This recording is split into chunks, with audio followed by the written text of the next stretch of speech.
ഒരു മഹാനായ മനുഷ്യനെ അനുസ്മരിക്കുമ്പോൾ അതിന് സ്വാഭാവികമായും പ്രാദേശികമായാലും ദേശീയമായാലും ആഗോളാടിസ്ഥാനത്തിലായാലും അടിസ്ഥാനപരമായ ചില കാര്യങ്ങളുണ്ടാകും.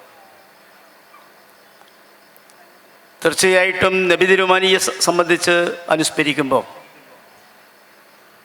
ഈ ലോകത്ത് മനുഷ്യജീവിതത്തിന് സ്നേഹത്തിൻ്റെ ഉദാത്തമായ മാതൃകയും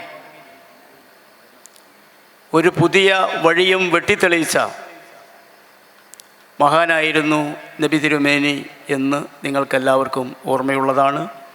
നിങ്ങളുടെ മുമ്പിൽ അത്തരം കാര്യങ്ങൾ ഞാൻ സൂചിപ്പിക്കുന്നത് അധികപ്പറ്റാണ് എന്നും എനിക്കറിയാം.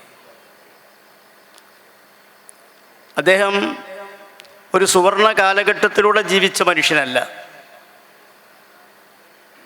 അദ്ദേഹം ജനിച്ചു വരുമ്പം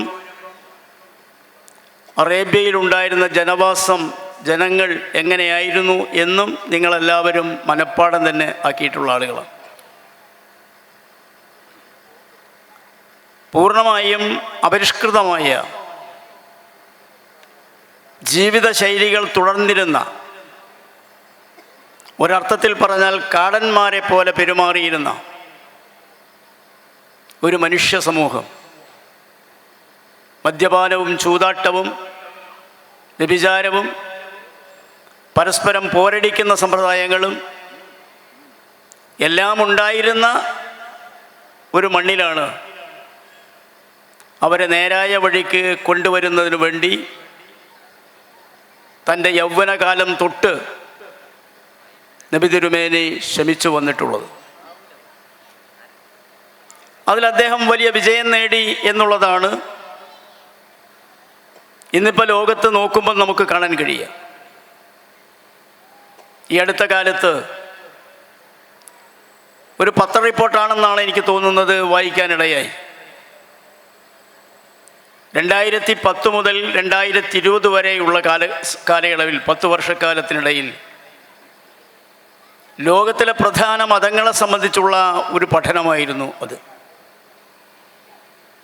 ആ പഠനത്തിൽ പറഞ്ഞിരിക്കുന്നത് ലോകത്താകെയുള്ള ജനസംഖ്യയിൽ 24.9%, 0.1 കുറവായതുകൊണ്ട് നമുക്ക് 25% എന്ന് തന്നെ കണക്കാക്കാം, മുസ്ലിങ്ങളാണ് എന്ന്. അതുമാത്രമല്ല, ഈ കാലയളവിൽ 1.80% ഇസ്ലാം മതം വളർന്നിട്ടുണ്ട് എന്നും അതിൽ സൂചിപ്പിക്കുകയുണ്ടായി. എന്നാൽ ഇന്നും ലോകത്ത് ഏറ്റവും വലിയ മതം ക്രിസ്തു മതം തന്നെയാണ്. അവർ 28 ചില്ലറയുണ്ട്. അവർക്കാണെങ്കിൽ 2%-നടുത്ത് മതവിശ്വാസികൾ കുറയുകയാണ് ചെയ്തിട്ടുള്ളത്. ഹിന്ദുമതത്തിന് 13.9%. ഇതൊന്നും കൂടാതെ നിരവധി മതങ്ങൾ വേറെയുമുണ്ട് എന്ന് നിങ്ങൾക്കെല്ലാവർക്കും അറിയാം. ഞാനതിൻ്റെ പട്ടികയിലേക്ക് വരുന്നില്ല. ഇതോടൊപ്പം തന്നെ നിരീശ്വരവാദികളുണ്ട്, ഒരു മതമില്ലാത്ത ആളുകളുണ്ട്, കേവലം 25%. ഒട്ടും മോശമല്ല. അതും നമ്മൾ ഈ ഗണത്തിൽ തന്നെ പെടുത്തേണ്ട കാര്യങ്ങളാണ്. അവരുടെ മതമില്ല എന്നുള്ളതാണ്. അപ്പോൾ വളർച്ചയിൽ ഇന്ന് മുന്നിട്ട് നിൽക്കുന്ന, ഒരുപക്ഷെ ഇന്നല്ലെങ്കിൽ നാളെ എന്ന് പറയുന്നത് പോലെ ക്രിസ്തുമതത്തെയും കവച്ചു വെച്ച് മുന്നോട്ട് പോകാനുള്ള ഒരു ശേഷി ഇസ്ലാം മതത്തിന് കിട്ടിയിട്ടുള്ളത് നബി തിരുമേനിയുടെ സാരോപദേശങ്ങളും കെട്ടുറപ്പോടുകൂടിയ ചിന്താഗതിയുമാണ് എന്ന് നമുക്ക് സംശയലേശമന്യേ പറയാൻ സാധിക്കും. അദ്ദേഹം പറഞ്ഞു വെച്ച എല്ലാ കാര്യങ്ങളും നിങ്ങൾക്കറിയുന്നത് പോലെ ഞാൻ വായിച്ചു പഠിച്ചൊരു മനുഷ്യനാണ്. ചുരുങ്ങിയ സമയം കൊണ്ട് അയൽക്കാരൻ പട്ടിണി കിടക്കുമ്പം വയറ് നിറച്ചുണ്ണുന്നവൻ എൻ്റെ മതത്തിൽപ്പെട്ടവനല്ല. ഏറ്റവും മഹത്തായ ഒരു സന്ദേശം. അങ്ങനെയുള്ള പല സന്ദേശങ്ങളും, പക്ഷെ അതൊക്കെ അതിൻ്റെ അർത്ഥസമ്പുഷ്ടിയോടുകൂടി ലോകത്ത് പുലരുന്നുണ്ടോ എന്ന ചോദ്യം സ്വാഭാവികമായും ഉയർന്നു വരും. പ്രസ്താവനകളിൽ മാത്രം ഇത്തരം കാര്യങ്ങൾ ഒതുക്കി നിർത്തുന്നതിന് പകരം പ്രയോഗത്തിൽ അവരെ കൊണ്ടുവരാനുള്ള ശ്രമങ്ങളാണ് നടക്കേണ്ടത്. ആ പ്രയോഗത്തിൽ പലയിടത്തും വരുന്നില്ല എന്നുള്ളതാണ്. ഇപ്പോൾ ഇവിടെ ഗാസയുടെ ചില കാര്യങ്ങൾ സൂചിപ്പിച്ചു. ഈ ഗാസയിലെ പ്രശ്നങ്ങൾക്കെതിരായി ഇന്ത്യയിലെ കമ്മ്യൂണിസ്റ്റ് പാർട്ടികൾ അതിശക്തമായി പ്രതിഷേധിച്ചിരുന്നു. അവരെ കളിയാക്കി അവർക്കെന്തോ ഒരു താല്പര്യമുണ്ട് എന്ന രൂപത്തിലാണ് ആളുകൾ അതിനെ ചിലരെങ്കിലും ചിത്രീകരിച്ചത്. പക്ഷെ ലോകത്തുള്ള ഒരു കമ്മ്യൂണിസ്റ്റ് പാർട്ടിയും, ലോകത്തെ ഒട്ടുമിക്ക രാജ്യങ്ങളും കമ്മ്യൂണിസ്റ്റ് പാർട്ടിയുണ്ട്. 156 വരുന്ന രാജ്യങ്ങളിൽ കമ്മ്യൂണിസ്റ്റ് പാർട്ടിയുണ്ട്. എല്ലായിടത്തും ഭരണമുണ്ടോ എന്നുള്ളത് മറ്റൊരു കാര്യം. ഭരണമല്ലല്ലോ പ്രശ്നം. ഭരണമില്ലെങ്കിലും പാർട്ടികൾക്ക് നിലനിൽക്കാൻ കഴിയും. ആ പാർട്ടികൾ ഒന്നുപോലും ഇസ്രയേലിൻ്റെ ഈ നീക്കങ്ങളെ അംഗീകരിച്ചില്ല എന്ന് മാത്രമല്ല, ഇസ്രയേലിൽ ശക്തമായ ഒരു കമ്മ്യൂണിസ്റ്റ് പാർട്ടിയുണ്ട്. അവർ പോലും തല പോയാലും അവരുടെ അഭിപ്രായം ഗണ്യതമായി പറയുകയും ഗാസയോടൊപ്പം നിൽക്കുകയും ഗാസയിലെ ജനങ്ങളോടൊപ്പം നിൽക്കുകയും ചെയ്ത സമീപനമാണ് സ്വീകരിച്ചിട്ടുള്ളത്. അവിടെയാണ് എനിക്കൊരു സംശയം വരുന്നത്. ഇസ്ലാമിക ദർശനം പിന്തുടരുന്ന ലോകത്തിലെ മുഴുവൻ രാജ്യങ്ങളിലെയും ആളുകൾക്ക് ഈ യോജിപ്പുണ്ടാക്കാൻ കഴിയാത്തതെന്തുകൊണ്ട് എന്ന ചോദ്യം സ്വാഭാവികമായും ഉയർന്നു വരുന്നുണ്ട്. സമീപകാലത്ത് ചില നീക്കങ്ങൾ നടക്കുന്നതായിട്ട് വാർത്തകൾ സൂചിപ്പിക്കുന്നു. അതൊക്കെ എവിടം വരെ എത്തും എന്ന് നമുക്ക് പറയാൻ കഴിയില്ല. ഉദ്ഘാടകൻ എൻ്റെ നാട്ടുകാരനും സുഹൃത്തുമായ അലി സാഹിബ് ഒരു കാര്യം ഇവിടെ സൂചിപ്പിച്ചു. ഹിറ്റ്ലറുടെയും മുസോളിൻ്റെയും കഥ. ഹിറ്റ്ലറിനും മുസോളിനിക്കും ആത്മഹത്യ ചെയ്യേണ്ടി വന്നതും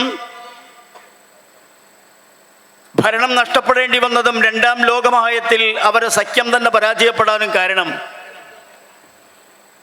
സോവിയറ്റ് യൂണിയൻ്റെ അതിശക്തമായ നീക്കങ്ങളായിരുന്നു എന്ന് ലോകം തന്നെ സമ്മതിച്ചിട്ടുള്ളതാണ്. 2 കോടി മനുഷ്യരാണ് രണ്ടാം ലോകമഹായുദ്ധത്തിൽ സോവിയറ്റ് യൂണിയന് നഷ്ടപ്പെടേണ്ടി വന്നിട്ടുള്ളത്. 2 കോടി മനുഷ്യർ. പക്ഷേ അവർ പിന്നോട്ട് പോയില്ല. സോവിയറ്റ് യൂണിയൻ 91 ഇല്ലാതായതോടുകൂടി അമേരിക്കയുടെ ഏകാധിപത്യം, ഏകധ്രുവ ലോകം എന്ന രൂപത്തിൽ ഇന്ന് നടമാടുകയാണ്. ആ അമേരിക്കയാണ് ഇസ്രയേലിന് ആവശ്യമായ എല്ലാ സഹായ സൗകര്യങ്ങളും ചെയ്തു കൊടുക്കുന്നത്. ഇന്ന് കേന്ദ്രം ഭരിക്കുന്ന ആളുകൾ അധികാരത്തിൽ വരുന്നതിന് മുമ്പ് ഒരിക്കൽ പോലും ഇസ്രയേലിനെ ഇന്ത്യ രാജ്യം അംഗീകരിച്ചിരുന്നില്ല. പക്ഷേ ഇന്ന് രാജ്യം ഭരിക്കുന്ന ആളുകൾ ഇസ്രയേലിനെ അംഗീകരിക്കുന്ന സ്ഥിതി വരെ എത്തി. അമേരിക്കയോട് കൂടെയാണ് എല്ലാ സന്ദർഭങ്ങളിലും. അടുത്ത അവസരത്തിൽ ഒരു ചെറിയ മാറ്റമുണ്ടായത് GSTയുടെ അടിസ്ഥാനത്തിലുള്ള നികുതി വർധനവ് വന്നതോടുകൂടിയാണ്. അത് വലിയ സാമ്പത്തിക നഷ്ടം ഇന്ത്യക്കുണ്ടാക്കും എന്ന് കണ്ടപ്പം അമേരിക്കയോടൊരൽപ്പം മുരണ്ട് നിൽക്കാൻ ഇന്ത്യ തീരുമാനിച്ചു. പക്ഷേ അതൊക്കെ നൈമിഷികമായി മാത്രമേ ഉണ്ടായുള്ളൂ.